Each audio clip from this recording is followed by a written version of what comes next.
Pemirsa, kita masuk berita yang pertama. Kasus pembunuhan di Srelo pada Desember kemarin terhadap korban Ahmad Mulkan yang dilakukan oleh Agus Bolot direka ulang di Mapolsek Ilir Barat 1. Bini korban tidak terima lantaran banyak kejanggalan pas reka ulang.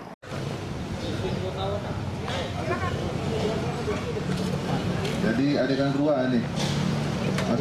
Total ada 13 reka adegan diperagakan tersangka Raden Agus Hidayat alias Agus Bolot bersama peran pengganti korban serta dua uang saksi jero peristiwa tersebut di halaman Mapolsek Ilir Barat 1.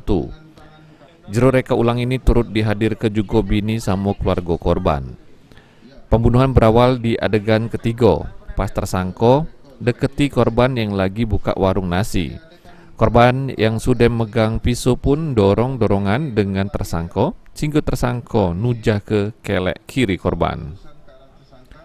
Sempat terjadi bebes-bebesan sama gelutan di jabo percetakan cabai rawit di Srelo. Kemudian korban ngenjuk perlawanan membacok tersangka, namun bisa ditangkis. Pas di adegan ke-10, korban yang tercampak kemudian dituja lagi oleh tersangka sebanyak 2 lubang. Kemudian tersangka lari sesudah korban terkapar bersimbah darah.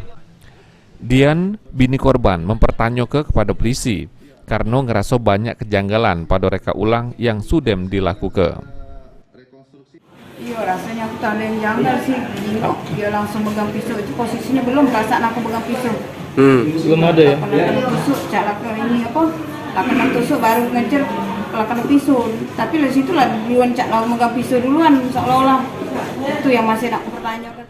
Sementara itu, Kanit Reskrim Polsek Ilir Barat 1, Ibtu Apriansa, jelas ke reka ulang ini dilakukan untuk membuat terang kasus yang mana bekasnya bakal dilimpah ke kejaksaan. Ibtu Apriansa pun terima pernyataan bini korban. Dirinya nyebut ke aman reka ulang ini berdasarkan dari keterangan tersangka. Selanjutnya bakal lebih terang lagi pas di persidangan. Kita melaksanakan ini bahwasannya membuat terang peristiwa tersebut dan memang ada peristiwanya, dan untuk kita melengkapi administrasi penyidikan yang kita akan kirim ke JPU. Dari beberapa adegan tadi ada beberapa penyangkalan dari istri korban, itu seperti apa nih? Betul sekali, jadi itu akan kita tetap terima sebagai masukan, namun kan ini hasil dari keterangan dari tersangka. Jadi keterangan dari tersangka silakan, kita tidak menampi, kita tetap hargai. Terus untuk keterangan saksi tetap kita bumbukan dan kita tetap sajikan ke JPU.